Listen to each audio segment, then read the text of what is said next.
Alam mo ba, sa tuming naririnig natin ang tungkol sa HIV, kadalasan iniisip natin na nangyayari lang ito sa mga pelikula o drama. Akala natin malayo ito sa atin, na hindi ito problema ng bansa natin. Pero paano kung sabihin kong may mga bansa mismo sa Southeast Asia na patuloy na tumataas ang bilang ng HIV cases taon-taon? May ilang bansa na mas mataas ang infection rate kaysa sa inaakala ng karamihan at may ilan din na bigla ang pagtaas ng kaso nitong mga nakaraang taon. At ang malaking tanong mga kabida, kasama kaya ang bansang Pilipinas sa listahang ito? Sa video na ito, aalamin natin ang top 10 bansang may pinakamataas na HIV rate sa Southeast Asia. Pero bago yan, huwag kalimutang mag-like, mag-comment at mag-subscribe para sa mas marami pang informative at eye-opening content tulad nito. Handa ka na ba?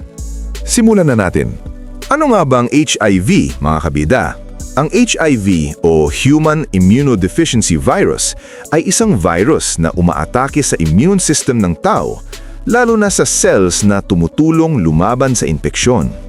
Karaniwan itong nakukuha sa pamamagitan ng unprotected sexual contact, paggamit ng contaminated needles, infected blood transfusion, o mula sa ina papunta sa sanggol habang buntis, nanganganak o nagpapasuso. Delikado ito dahil kapag hindi nagamot, maaari itong mauwi sa AIDS at magpahina ng husto sa katawan ng isang tao hanggang maging mas madaling dapuan ng iba't ibang malulubhang sakit. Top 10. Singapore. Ang Singapore ay may 0.1% HIV prevalence rate sa adult population at humigit kumulang 7,900 katao ang nabubuhay na may HIV sa kanilang bansa. Kahit mababa ang percentage kumpara sa ibang bansa sa Southeast Asia, patuloy pa rin ang kanilang monitoring dahil karamihan ng bagong kaso ay nadedetect sa urban populations. Kilala rin ang Singapore sa kanilang aggressive testing programs at public awareness campaigns kaya mas mabilis natutukoy kung may mga bagong infections. Dahil dito, nananatiling kontrolado ang pagkalat ng HIV sa kanilang populasyon. Alam mo ba, ang Singapore ay isa sa mga bansang may pinakamaagang HIV detection programs sa Southeast Asia kaya mas mataas ang testing rate kumpara sa karamihan ng kalapit bansa. Top 9. Timor-Leste. Ang Timor-Leste ay may 0.2% HIV prevalence rate at nasa 2,000 katao ang kasalukuyang nabubuhay na may HIV. Bagamat maliit ang bilang kumpara sa ibang bansa, hamon pa rin ang access sa healthcare services sa ilang rural areas. Isa rin sa mga rason kung bakit patuloy ang kanilang monitoring ay dahil sa limitadong testing facilities sa ilang rehiyon. Dahil dito, may posibilidad na may mga kaso na hindi agad natutukoy. Alam mo ba, isa sa mga pinakabagong bansa sa Southeast Asia ang Timor-Leste, kaya patuloy pa rin nilang pinapalakas ang kanilang national HIV prevention programs hanggang ngayon.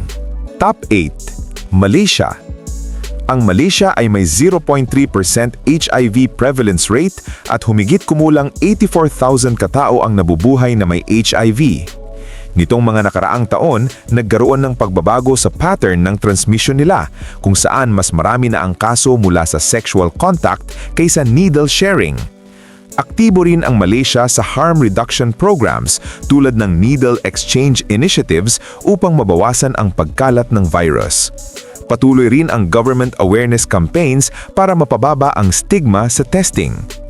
Alam mo ba, ang Malaysia ay isa sa mga unang bansa sa rehiyon na nagpatupad ng nationwide needle exchange program para makatulong pigilan ang HIV transmission. Top 7. Philippines. Ang Philippines ay may 0.3% HIV prevalence rate. Ngunit isa ito sa mga bansang may pinakamabilis na pagtaas ng HIV cases sa Southeast Asia nitong mga nakaraang dekada.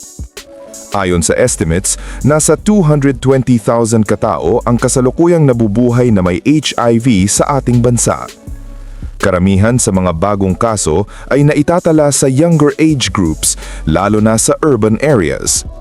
Dahil dito, patuloy ang pagpapalawak ng testing centers at awareness programs sa buong bansa.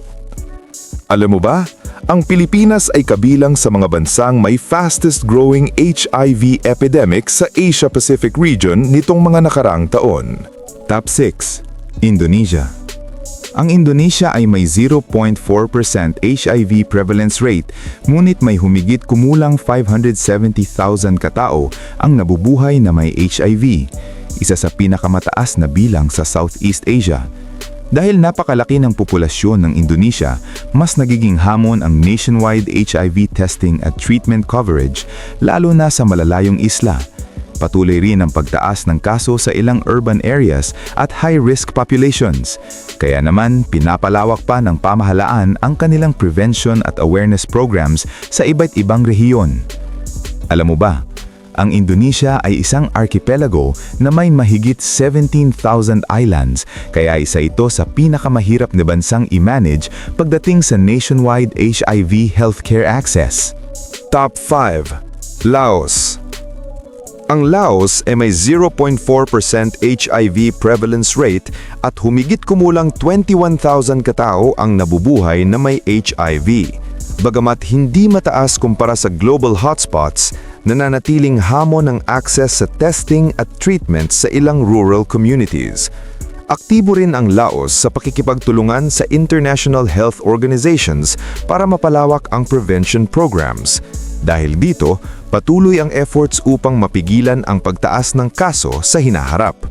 Alam mo ba, malaki ang papel ng international partnerships sa Laos dahil marami sa kanilang HIV programs ay supported ng global health organizations. Top 4.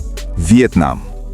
Ang Vietnam ay may 0.4% HIV prevalence rate at nasa 270,000 katao ang nabubuhay na may HIV sa kanilang bansa.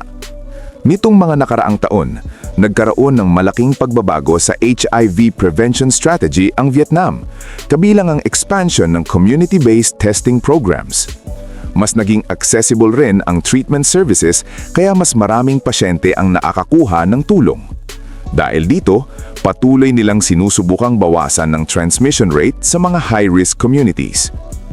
Alam mo ba, isa ang Vietnam sa Southeast Asia countries na mabilis nag-e-expand ng community HIV testing programs para mas maagang matukoy ang infections. Top 3. Cambodia. Ang Cambodia ay may 0.5% HIV prevalence rate sa adult population at humigit kumulang 76,000 katao ang kasalukuyang nabubuhay na may HIV sa bansa. Noong mga nakaraang dekada, isa ang Cambodia sa mga bansang may mas mataas na HIV cases sa rehiyon, ngunit naging epektibo ang kanilang prevention campaigns kaya unti-unting bumaba ang kanilang transmission rate.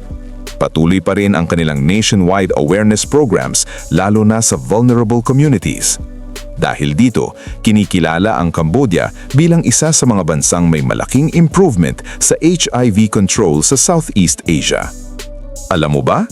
Ang Cambodia ay isa sa mga unang bansa sa Asia na malapit nang maabot ang target na elimination ng mother-to-child HIV transmission dahil sa kanilang aggressive prevention programs. Top 2. Myanmar.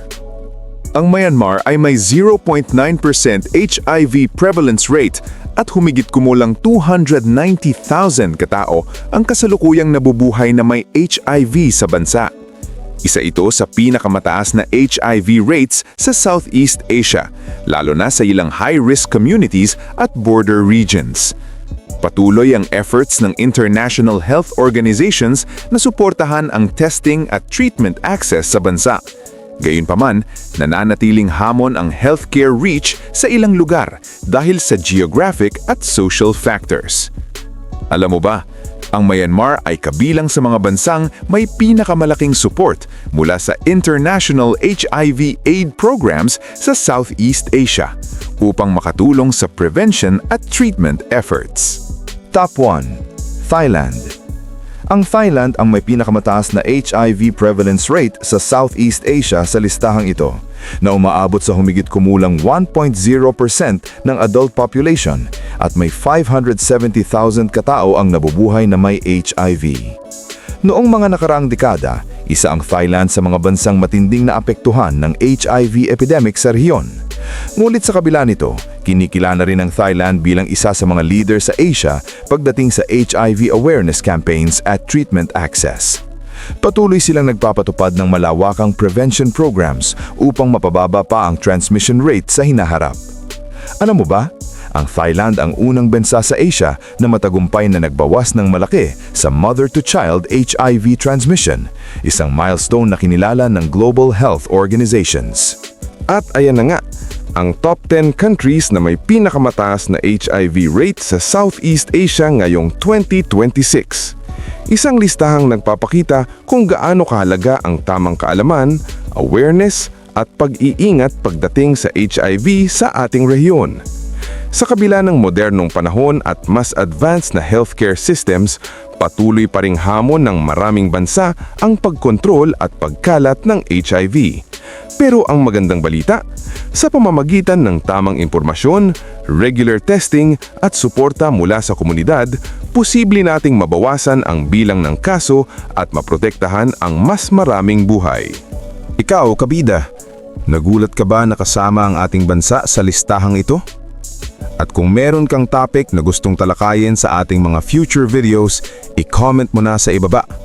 Baka ang susunod naming video ay galing mismo sa idea mo. Tandaan, ang kaalaman tungkol sa HIV ay hindi lang para sa isang bansa o isang grupo ng tao. Para ito sa ating lahat. Sa bawat tamang impormasyon na ating natututunan at ibinabahagi, mas magiging handa tayo na protektahan ang ating sarili, ang ating pamilya, at ang ating komunidad. At kung nagustuhan mo ang video na ito, huwag kalimutang mag-like, mag-share at mag-subscribe para sa mas marami pang informative at eye-opening content katulad nito. Maraming salamat sa panonood. Hanggang sa muli, kabida!